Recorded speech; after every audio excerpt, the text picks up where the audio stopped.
Hello guys, luto po tayo ng ginataang hipon na merong kalabasa at sitaw. Pag nagluluto ako nito, mas gusto ko yung maraming gulay. Kasi po yung gulay lang po sapat na sa akin.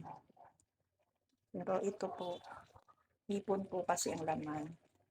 So, paborito yan, aking anak. Masaya ako at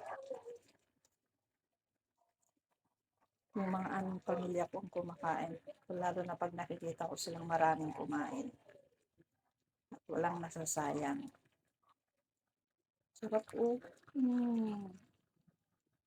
Wow, nagmamantika na siya. Pero hindi ko siya patutuyuin dahil yung aking anak ay paborito yung maraming sabaw at maraming kalabasa. Lamang po.